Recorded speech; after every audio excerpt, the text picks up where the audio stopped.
আসসালামু আলাইকুম, ওয়েলকাম করছি নতুন আরেকটি ভিডিওতে। আশা করছি সবাই অনেক অনেক ভালো আছেন। আলহামদুলিল্লাহ আমিও বেশ ভালো আছি।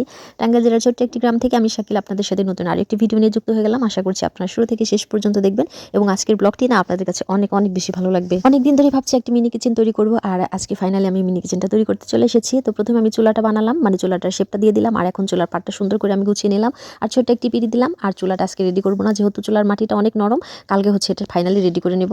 আর এখানে ছোট্ট একটা মিনি পুকুর পাড় বানাবো, আর সেজন্য আমি পুকুরটা সুন্দর করে খুঁড়ে নিচ্ছি। তবে আজকে মনে হয় এটা রেডি করতে পারবো না, তো এটা খুঁড়ে রেখে দিব, পরবর্তীতে কালকে একসাথে এটা লেপে টেপে গুছিয়ে টুছিয়ে নিবো, আর অবশ্যই সেটা আপনাদের সাথে শেয়ার করবো। আর এই যে মিনি কিচেনের জন্য সব হাঁড়ি পাতিল আমার মেয়ে একদম ধুয়ে টুয়ে রেডি করে রেখেছে, ধুয়ে শুকাতে দিয়েছে।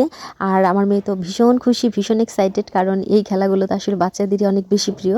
তো বাচ্চারা পাড়ার যেসব বাচ্চারা ছিল ওরাও অনেক বেশি এক্সাইটেড ছিল যে ফাইনালি আমরা কি করতে যাচ্ছি সেটা দেখার জন্য। আর এই যে গতকাল মাটি দিয়ে চুলার যে শেপটা তৈরি করে নিয়েছিলাম, এখন আমি সুন্দর করে ছেটে টেটে চুলার শেপটা দিয়ে নিয়েছি। আর চুলাটা দেখতে এত বেশি কিউট হয়েছে, আমি নিজেও চিন্তাও করতে পারি না যে এটা আমার হাত দিয়ে আমি করেছি। সত্যি অসাধারণ লেগেছে, সামনে থেকে কিন্তু অনেক বেশি সুন্দর হয়েছে, ক্যামেরায় কিন্তু মোটামুটি বোঝা যাচ্ছে যে চুলাটা কত বেশি সুন্দর হয়েছে। তো চুলাটা অনেক সুন্দর করে আমি লেপে দিয়েছি, আর চুলার পাড়টাও কিন্তু আমি অনেক সুন্দর করে লেপে দিয়েছি। আর এই যে আমার চুলার পাড়ের নিচে ছোট্ট একটা পিড়ে দিয়েছি, সেটাও আমি খুব সুন্দর করে গুছিয়ে নিয়েছি। মেয়েকে স্কুলে দিয়ে গিয়েছিলাম মিনি কিচেনের জন্য কিছু কিচেন সেট কিনতে, আর এই যে আমি অল্প একটা ছোট মোটো একটা সেট আর কি কিনে নিয়ে আসছি, কারণ অনেক খুঁজে আমি পেলাম না। যে দোকানে যাচ্ছিলাম তারা বলছিল শেষ হয়ে গেছে। পরবর্তীতে এই সেটটা পেলাম, মাত্র 3টা পাতিল আর একটা কলসের একটা কম্বো সেট আর কি। তো এই সেটটাই নিয়ে আসলাম। তবে নেক্সট ওনারা বললো যে আরও অনেক হাঁড়ি পাতিল নাকি আসবে, তখন যে আরও সুন্দর সুন্দর হাঁড়ি পাতিল কিনবো। কেন জানি না ছোটদের মতো খুব খেলতে ইচ্ছা করছে, ছোটদের হাঁড়ি পাতিল দেখে এত বেশি ভালো লাগছে।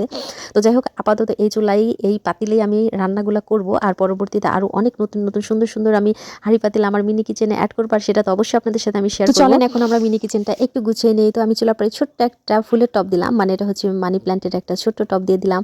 আর ওই যে ভাতের মার গালার জন্য কিন্তু ছোট্ট ছোট্ট করে আমি 3টা পিঁড়ি বানিয়ে নিয়েছি, সেখানে আমি পাতিলটা রাখলাম। আর এই যে পাশে আরও কিছু কিউট কিউট সেট দিয়ে আমি চুলার পাটটা সুন্দর করে সাজিয়ে নিচ্ছি। আমার কিন্তু দেখতে এত ভালো লাগছিল, আর সামনে থেকে তো মাশাআল্লাহ অনেক বেশি সুন্দর হয়েছে। তো সবাই কিন্তু আমার চারদিকে দাঁড়িয়ে দাঁড়িয়ে দেখছিল আমার কাজগুলা। আর সত্যি মানে মিনি কিচেনটা কিন্তু বড় কিচেনের চাইতে কোনো অংশে কম না সাজালে। আমি আমার বড় কিচেনের পার্টটাও এত সুন্দর করে সাজাতে পারি না এখনো পর্যন্ত, কিন্তু আমার মিনি কিচেনটা আমি আজকে মনের মতো করে সাজালাম, এবং আমি আরও অনেক বেশি সুন্দর করে সাজাবো, আর সেটা অবশ্যই আপনাদের সাথে আমি শেয়ার করতে থাকবো।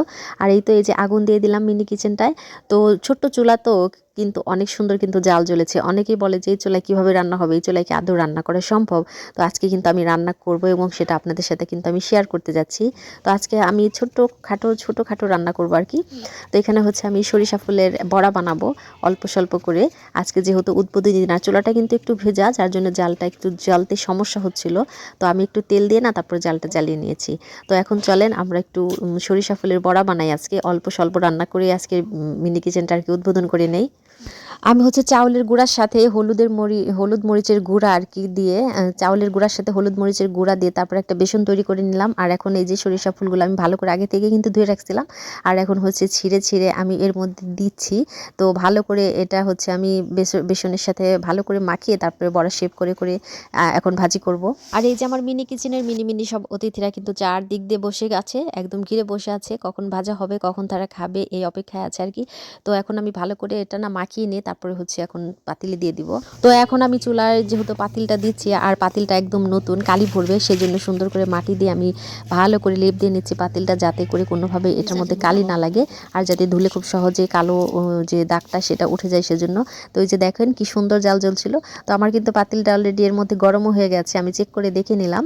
আর এখন আমি একটু করে তেল দিলাম, কেমন হবে না হবে সেজন্য প্রথমে আমি অল্প তেলে দিলাম। আর এই যে এখন আমি হচ্ছে বড়া একটা একটা করে দিয়ে দিচ্ছি। আর তেলটা কিন্তু অনেক সুন্দর গরম হয়েছে, একদম বড়া দিচ্ছিলাম আর বড়াগুলো ফুলে ফুলে উঠছিল। তো একটা একটা করে সবগুলো বড়া এখন আমি দিয়ে দিব।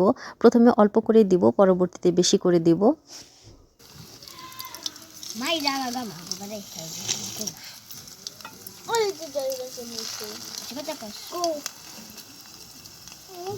এই যে দেখেন ফাইনালি কিন্তু আমি বড়াগুলো খুব সুন্দর করে ভেজে নিয়েছি, এবং খুবই সুন্দরভাবে ভাজাও হয়েছে, একদম কাঁচা ছিল না কিন্তু, একটু জাল কিন্তু খুব সুন্দর জ্বলছে আপনারা দেখতে পাচ্ছেন। তো যাই হোক, বড়াগুলো উঠাতে উঠাতে না আমার চামচের 12টা বেজে গেল, মানে ছোট্ট একটা খন্তা ছিল, সেটা ছিল একটু প্লাস্টিকের রাবার টাইপের আর কি। তো ওইটা নষ্ট হয়ে গেছে, আমার মেয়ে তো খুব মন খারাপ করছে। তো যাই হোক, এখন যেহেতু ওইটা নষ্ট হয়েছে, এখন চামচ দিয়ে আর কি করতে হবে কাজ, কেয়ার করা। তবে মিনি কিচেনের জন্য না খুব সুন্দর সুন্দর খন্তা পাওয়া যায় ছোট ছোট, সেগুলাও ছিল। সব কিছু পোলাপান হারিয়ে ফেলছে, তো নতুন করে আবার কিছু সুন্দর সুন্দর খন্তা কিনতে হবে। এখন চামচ দিয়ে উল্টে নিচ্ছি, তবে চামচ দিয়ে বড়া উল্টাতে না একটু সমস্যা হয়, তো কি আর করার, আস্তে আস্তে করে আমি সবগুলো বড়া উল্টে উল্টে নিয়ে ভালো করে ভেজে নিচ্ছি। তবে ভাজা কিন্তু অনেক সুন্দর হচ্ছিল। বড়া ভাজতে ভাজতে আপনাদের কাছে আমার একটা রিকোয়েস্ট থাকবে, এই মুহূর্তে যারা আমার ভিডিওটি দেখছেন, আমার ভিডিওর কোনো একটা অংশ যদি আপনাদের ভালো লেগে থাকে অবশ্যই আমার চ্যানেলটাকে সাবস্ক্রাইব করে দেবেন, আর ভিডিওতে অবশ্যই একটা লাইক দিতে ভুলবেন না। আর যারা এর মধ্যে সাবস্ক্রাইব করে দিয়েছেন আপনাদের সবাইকে অসংখ্য অসংখ্য ধন্যবাদ জানাচ্ছি। আর রান্না করতে করতে আজকের মতো আমার মিনি কিচেন থেকে আপনাদের কাছ থেকেও বিদায় নিয়ে নিচ্ছি। সবাই খুব ভালো থাকবেন। আল্লাহ হাফেজ। আসসালামু আলাইকুম।